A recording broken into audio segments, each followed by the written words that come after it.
Hi, and welcome to Booked for Drama, where we dive into fun, intense, and wonderfully dramatic stories. Today we're reading She Takes My Heart by Crazy Cat. Get ready for all the twists, emotions, laughs and maybe a tear or two sometimes. If you enjoy dramatic reads and cozy chaos, don't forget to like, comment, and subscribe. Let's get into it. Chapter 1. I was the most mysterious heiress in our circle. I owned sports cars and mansions but kept my public image deliberately low-key, which only fueled the rumors. Some said I was the love child of a famous actress and a foreign tycoon. Others swore I was a fallen aristocrat, tangled in some family drama that forced me to hide my past. I never bothered to set the record straight. I just laughed off the rumors, which only made them more curious. Charlene's boyfriend is here for her again. Why do rich women always go for those boy toys? Please, she could burn cash for fun and still have leftovers. Jacob's been throwing himself at her for years, and she won't even glance his way. I ignored the murmurs and got into my boyfriend Zach York's car. Want to go get something to eat? He asked. No, I'm going to the salon. I studied my reflection in the mirror. My skin had to be poreless and dewy, and my hair had to have the perfect amount of bounce and shine. Spending big on designer labels was all about showing off, but true luxury? That was in the details, like perfect hair and skin. Miss Stoker, you made it. Come sit over here. Zach stayed close as I stepped into the club's private room, perfectly poised. The crowd on the couches shuffled instantly to open a spot for me. Lena, I can't believe you showed up. Never pegged you for this kind of thing. Jacob Quaid, the Quaid family heir, sat in the center. He'd been pouring on the charm with me lately, and when I took the place beside him, I caught the faintest flush at his ears. You planned this gathering for me. There's no way I wouldn't show up. I grinned at Jacob, and the others immediately started hyping us up, saying we were perfect together. The whole time, Zach was sulking in the corner, his expression thunderous while everyone acted like he wasn't even there. My friends handed me gifts one after another. They weren't strapped for cash, but they were dying to see what was inside, so they kept pushing me to open the presents right then and there. I tore through a few boxes before saying I was too worn out and flagged down one of the waitresses to take care of the rest. Sorry, I had to go grab some scissors. I knew that voice instantly. I looked up fast and locked eyes with Shirley Doyle, standing in the doorway in a waitress uniform. Charlene, what are you doing here? Chapter 2. I shoved the leftover gifts at Jacob beside me, muttered some excuse, and yanked Shirley out of the private room. Charlene, how do you have this much money now, Lena? Were those all your friends back there? How do you even know them? She kept going, not giving me a second to breathe. We've been tight since we were kids. You owe me the full story. Did you find your real parents? I stopped short and smirked. Not yet, but I'm getting close. Shirley and I were raised in the same orphanage since we were kids. I knew she was tied to some kind of trade system. I could hear her talking to it. The cruel part? I was the only one she could use for these swaps. The only small mercy was that the system capped her at 3. The first one happened when we were 13. Shirley was born with a heart defect, so she swapped hers for mine. She left the hospital completely cured. Me? I collapsed from acute heart failure and spent a week in intensive care.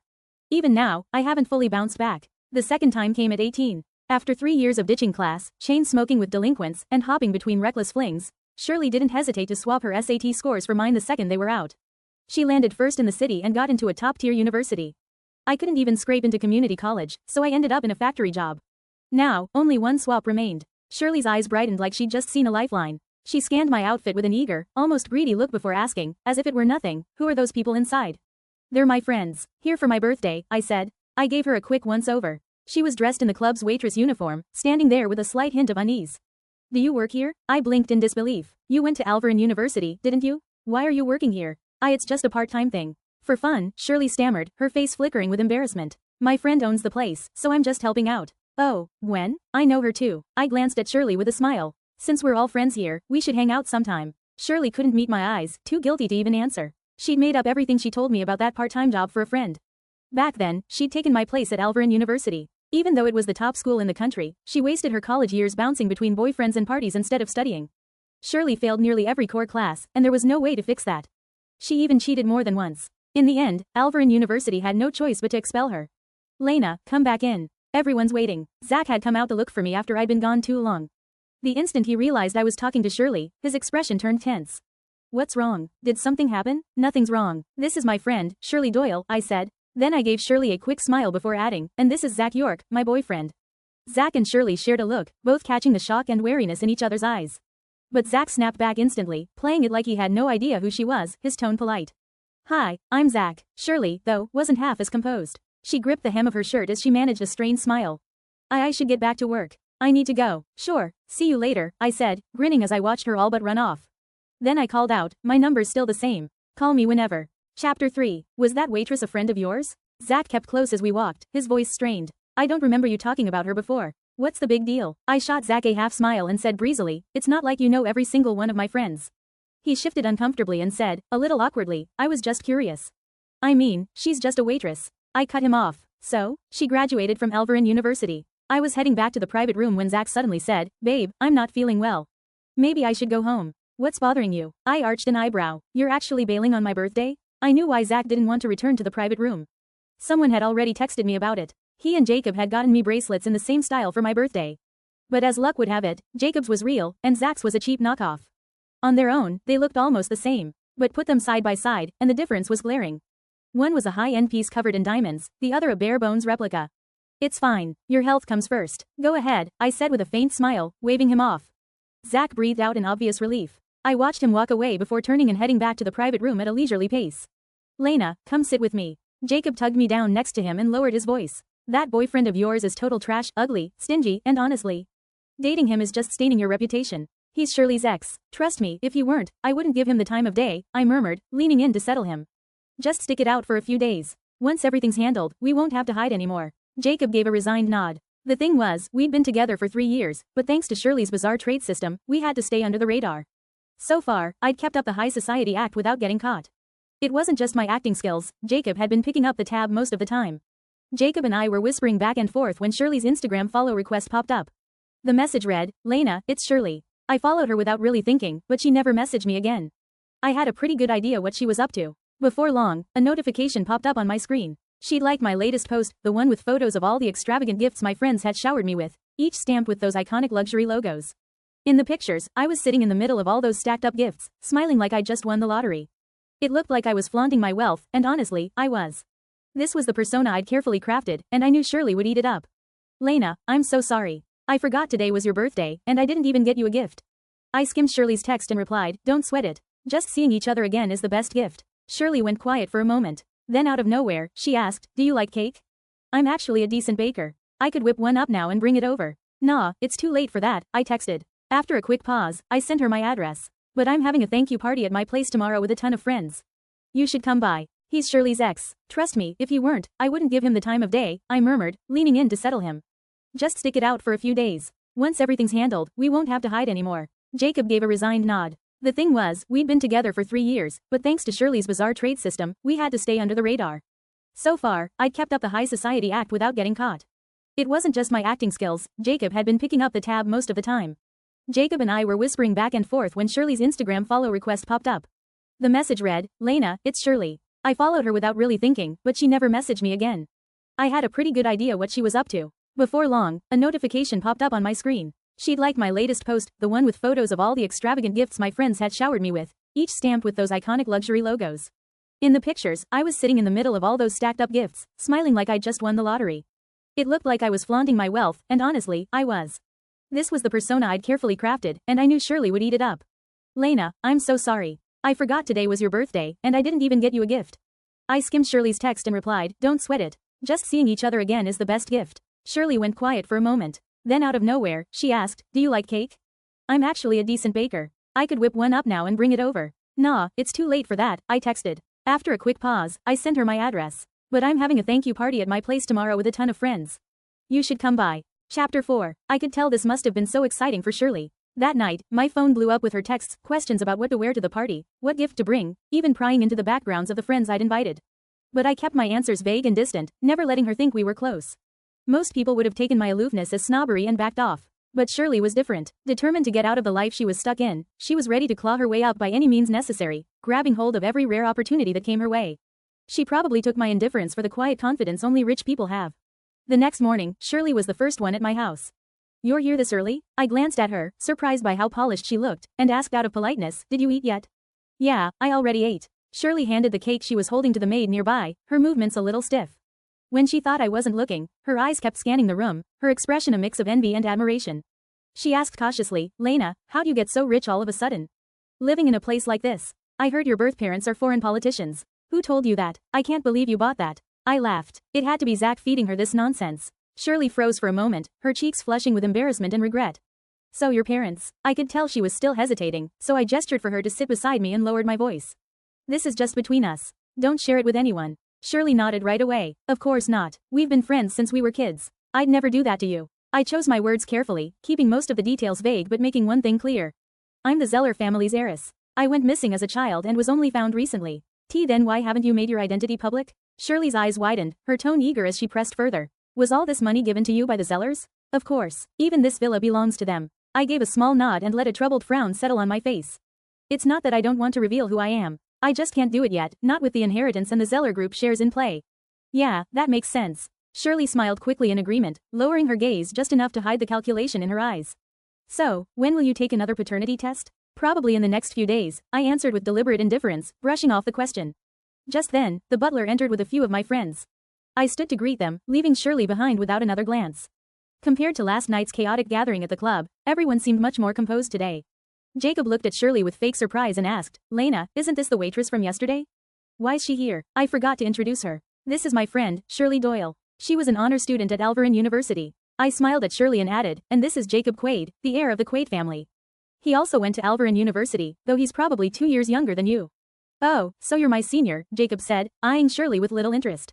Which college were you in, Shirley? What was your major? I don't think I've ever seen you around. Shirley looked really uncomfortable. Her answer was stiff. I graduated a while back. I was in the College of Arts, so it makes sense you wouldn't know me. I could see Shirley was embarrassed, but I didn't bother to help her. Instead, I tugged Jacob along and joined the others, slipping into their conversation. We talked about the season's newest luxury items, ski trips to Stravaria, and beach getaways in Moravia, topics Shirley couldn't chime in on. Left with nothing to contribute, she just hovered there, stiff and uneasy. Zach rushed up to me, looking eager to please. Babe, sorry I'm late. I flicked him a cold look and said breezily, do you mind? I'm in the middle of something. Learn some manners. Sorry, my bad. I didn't mean to interrupt. Go ahead, I'll wait. Flustered, Zach stepped back, only to suddenly notice Shirley standing nearby.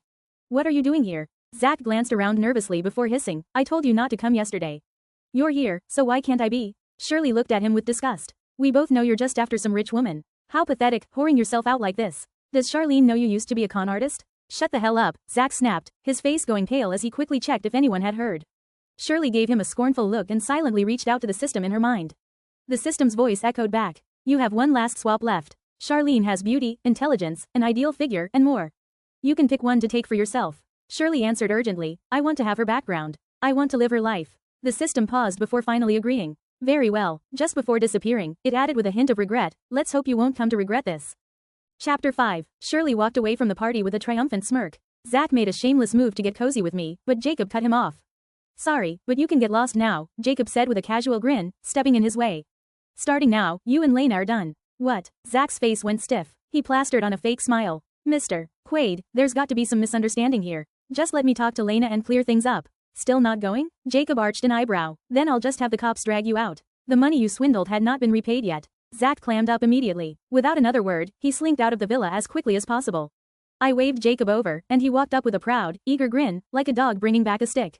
Lena, I got rid of that fly for you. Don't I get something in return? I'll pay you back later, I said. Back then, I applied to colleges overseas and got accepted. At the time, I was working part-time to pay for my tuition and living expenses.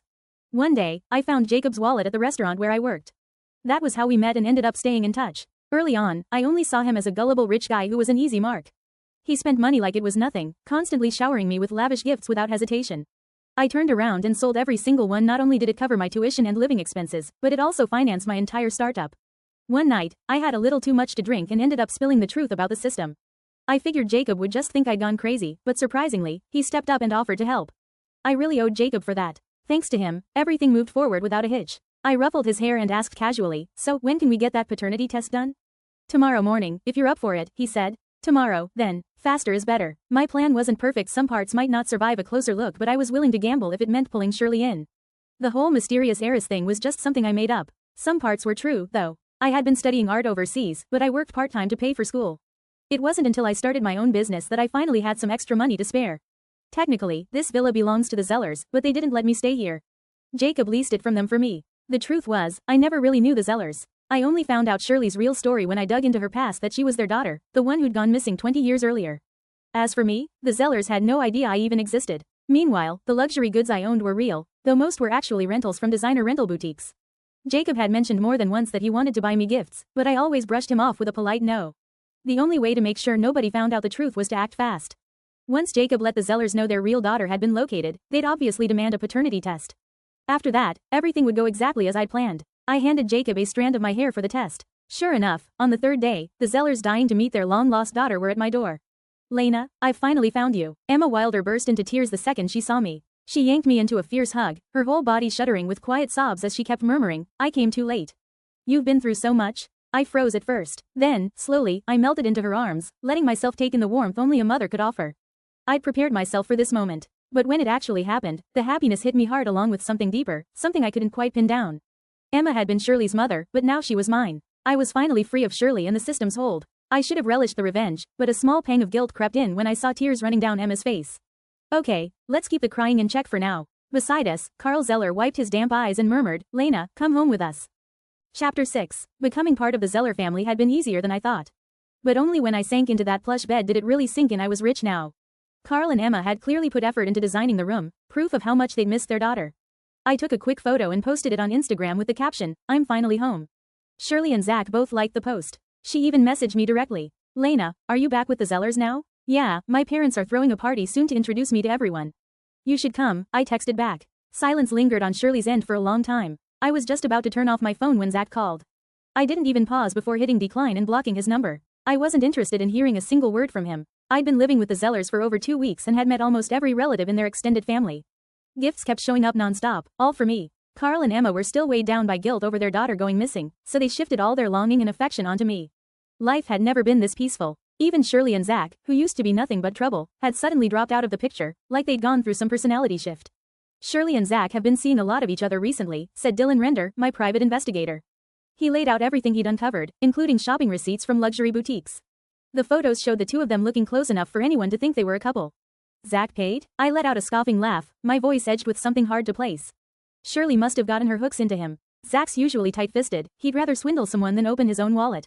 I'll check into it more later, Dylan said. After a beat, he pulled out a slightly blurry photo. But there's more. 2 days ago, Shirley went to the prison to pick someone up after their release. This is his record. I took the file and checked the picture. The guy's thick beard and sharp, narrow eyes gave me a sense of déjà vu.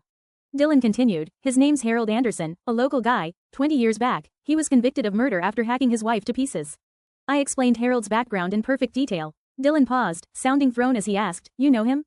I stayed silent, unwilling to reply. But of course, I knew him. Harold, that notorious murderer, was my real father. But Shirley never knew. That year, we were the only 2 kids the orphanage had ever taken in as lost.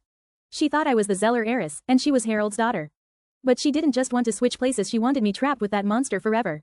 Funny how things turned out, though. That monster? He ended up being Shirley's father. I slipped into the gown Emma had picked for me and joined the party, smiling warmly at the guests as I moved through the crowd. Plenty of people there recognized me, and once they realized who I really was, I could see it click in their expressions. They started acting overly eager to please, and nobody bothered to ask what had actually happened.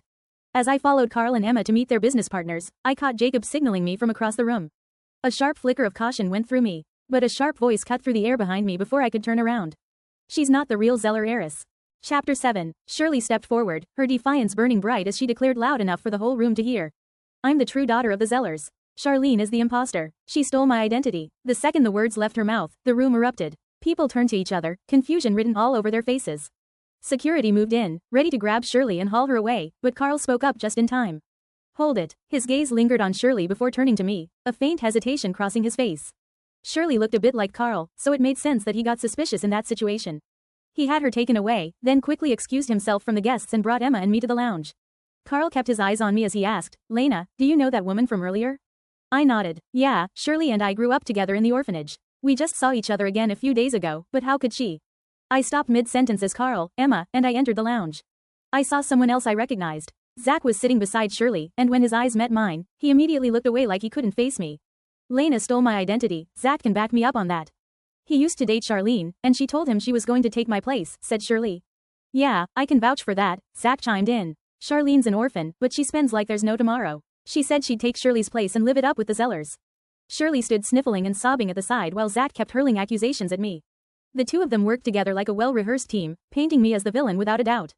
Fine, let's do another paternity test, then. That'll end this for good, I said. Across from me, I caught a glimpse of triumph in Shirley's eyes.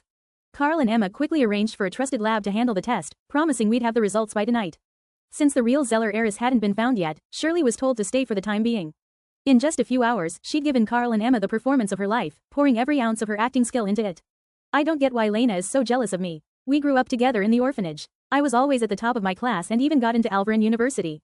But Lena, Shirley dabbed at her tears, her voice breaking. A few days back, I ran into Lena's real father. He'd just been released from prison and was looking for her. Released from prison? Amina zeroed in on the key detail and pushed for answers. What happened? His name is Harold Anderson. He served 20 years for murder. I think that's why Lena stole my identity. Shirley's eyes glistened with tears as she turned to me, her voice thick with rage and pain. You could have taken anything else, but they were my parents. How could you do this to me? Shirley's accusations didn't faze me at all. I kept my tone steady as I replied, yeah, I failed the SATs the first time, so I didn't get into college. After that, I worked to save up enough to study abroad, where I also got medical treatment. And as for this man you're saying is my real father? I don't know who he is. I've never met him, and I have no idea where you even found him. Medical treatment? Carl frowned. You were sick? What kind of treatment did you need abroad? Doctors told me I was born with a heart defect. There's no cure, but long-term care can help keep it under control. Emma went still at my words. She squeezed my hand and sighed. Oh, my poor child. The doctors diagnosed you with an inherited congenital heart defect right after you were born. Shirley hadn't expected this. The heart she'd swapped into my body in place of hers had backfired. Now it only proved that I was a Zeller. Carl's assistant hurried in, holding 2 reports. Mr. Zeller, we've got the results. Carl took Thurn and skimmed the pages. His face went grim right away. Meanwhile, Shirley's smile widened, and she shot me a look brimming with silent victory. Security, get her out of here, now. Carl slammed the reports onto the table and pointed at Shirley, yelling furiously, who sent you here to mess with today's party? And you think you can pass yourself off as my daughter? You're not even close. What? No way. Shirley paled. She staggered forward, snatching up the reports with shaky hands. The conclusion was clear. The DNA analysis confirms Carl Zeller as the biological father of Charlene Stoker. Chapter 8. The security guards rushed over and dragged Shirley away as she stood there, completely stunned. She didn't notice anything was off until they hauled her out of the room. Charlene, was this you? Shirley shrieked, lunging at me with her face twisted in rage, her eyes burning. She kept babbling wildly, no, it can't be. I swapped it. This wasn't supposed to happen. Wait, I'm the real Zeller heiress. Me. I watched with a faint smile as the guards tightened their grip and hauled her out. My silence told her everything. Shirley had been behind the swap, but eventually, I came out on top. Carl and Emma were worried I might be upset because of the misunderstanding, so they quickly tried to reassure me. Lena, don't take it to heart. We'll throw another party for you in a few days. Don't worry, you won't have to go through something like this again. It's okay, Mom and Dad. The truth is all that matters. I smiled at them, grateful for their warmth. From then on, no amount of proof against my legitimacy could shake their faith in me. By every measure, blood or title, I was now undeniably the Zeller's daughter. Shirley, however, wasn't nearly as lucky. According to Dylan, she seemed to have lost her mind. She locked herself inside her house every day, muttering incoherently about systems and swaps. Shirley, didn't you swear you were the real Zeller heiress? Ever since Zach had helped Shirley, creditors had been hounding him. He'd lost his rented place and was constantly on the run, looking even worse off than a stray dog. Shirley, get out, give me back my money. Zach pounded on her door, and the noise was so loud that even the neighbors across the hall were fed up. So this is where you've been hiding. Pay up, now. The old apartment building had paper-thin walls, and the debt collectors heard the racket. Without hesitation, they stormed upstairs and beat Zach to a pulp. Please, I'm begging you, spare me, Zach stammered, his whole body shaking. I've got money, I swear. My girlfriend's the Zeller heiress. Give me some time, and I'll get you the money. Your girlfriend's the Zeller heiress? The creditor with tattooed arms let out a sneer. Well, my girlfriend's the queen. You buy that? What are you all standing around for? Drag him out and beat him senseless. If he still can't pay, cut his damn arms and legs off. I was sitting in Jacob's car, watching a group of creditors drag Zach away in the distance. Puzzled, I asked, so how much does Zach owe, exactly? Didn't you say he only borrowed a few tens of thousands? Jacob explained, that was just the beginning. He thought he was about to strike it rich, so he kept taking out more loans. With the interest on those high-rate deals, he's got to owe at least $200,000 by now. I'll give it a few more days, let him get roughed up a little longer, then I'll call the cops and have him arrested. You really have a problem with Zach, don't you? I glanced at Jacob's angry face, pinched his cheek playfully, and grinned. We're about to get engaged, and you're still this mad? The Quades and the Zellers had always been close. Once our parents found out we were together, they gave us their blessing and even set our engagement for the end of the month. We went to pick out our engagement outfits today, and on the way back, I suddenly thought of Shirley. I asked Jacob to take a quick detour so we could stop by and check on her. Never in a million years did I think we'd run into Zach being chased by creditors. Jacob brushed his palm against mine and muttered in frustration, I'm not mad. Yeah, I got it. My bad. You're not mad, I said with a smile, trying to soothe him. I was just about to say something else when I spotted a familiar figure walking out of Shirley's place. Wait, is that Harold? Chapter 9. Harold burst out of Shirley's house, visibly panicked, his clothes still smeared with blood. I flung the car door open and jumped out, turning to Jacob, call an ambulance and the police. Now, Jacob didn't fully understand what was going on, but he followed my instructions and dialed without question. I rushed upstairs. Shirley's door was slightly ajar. She was lying on the floor, groaning in pain. A bloody knife lay nearby, and the wound was in her stomach. A few days ago, Dylan mentioned that Harold had been contacting Shirley because he was out of money. Back when she still thought she'd end up as the Zeller heiress, she threw money around to keep Harold by her side and make my life miserable.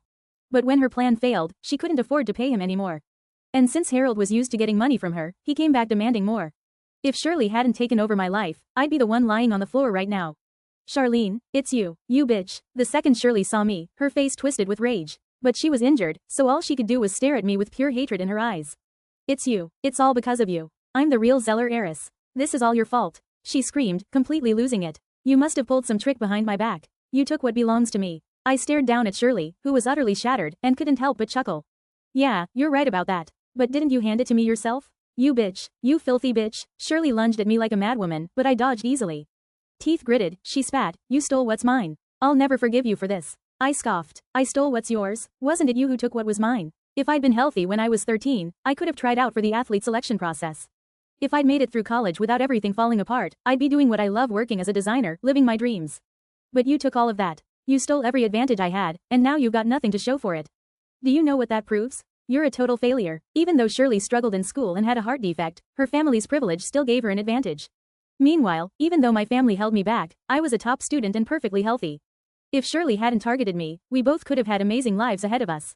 I never felt guilty for what I did to Shirley. She took my health, stole my grades, and forced my life off track. And she didn't just do it to save herself, she wanted to ruin me. She even went out of her way to bring Harold back from prison.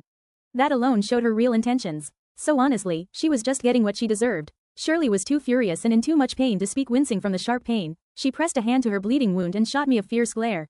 I smiled quietly until footsteps sounded in the hallway. A team of medics rushed over with a stretcher, their eyes quickly landing on Shirley's slightly open door. Hello, are you family? The doctor asked as they lifted Shirley onto the stretcher. When he noticed me standing there, he added, would you like to come to the hospital with us? It's always good for the patient to have someone there. That's not needed. I don't know her, and she can handle her own hospital bills. With Shirley glaring daggers at me, I gave a faint smile and turned to leave without another thought. Chapter 10. The day Jacob and I got engaged, it drizzled steadily outside. But indoors, the air stayed warm like spring, and we swapped engagement rings with everyone's well wishes around us. That very same day, Shirley died. Harold's knife had gone too deep, damaging her organs. She spent days in the ICU but never pulled through.